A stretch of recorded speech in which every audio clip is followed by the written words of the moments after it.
Kuringana na maumirira maya a Kenya no mathiete na mbere na gutorio ni ukia makiri ihinda-ini ria miaka iri mihituku undu ria uthukireirio ni utheremu wa murimu wa COVID-19. Kuringana na riboti ya ngwataniro ya ataria mathabu ya IPF Kenya, kwa ihinda riri makiri ya gicunji kia 60 harĩ igana kia Kenya makiri aria maikaraga icagi-ini nio matoretio ni ukia, amwe yao makiaga uhoti wa kwimathira nginyagia umithio wa gukinyaniria mabata ma o muthenya. The informal sector, was badly hit by COVID. Only government, the public sector, took in more people, for example, in employment.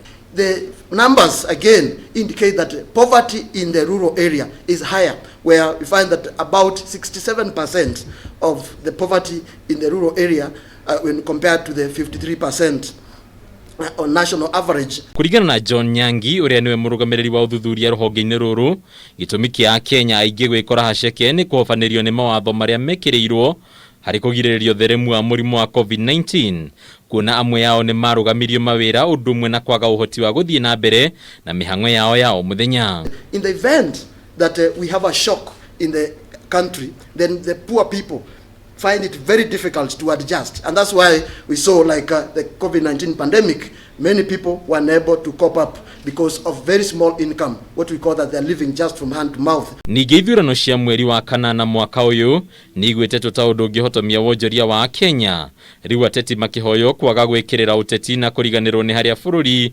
urugameire kiwonjoria. We are all hopeful that elections will come and go, and we should not have elections disrupting the normal life of Kenyans and businesses, but it's also something that we have to live with as a country, that's a possibility that there could be disruptions to business and economy. Thina munene uria urathararia uhuthiri mukinyaniru wa kigina gia thirikari ukagwetwo gukorwo ari urihi wa mathiri maria bururi woete hau kabere, undu ria riu kunderetie kigina gia tabarira cia uthii wa na mbere. Most major component of our revenue and taxes is going to servicing of debts, so meaning the resources available for citizens and service delivery are shrinking.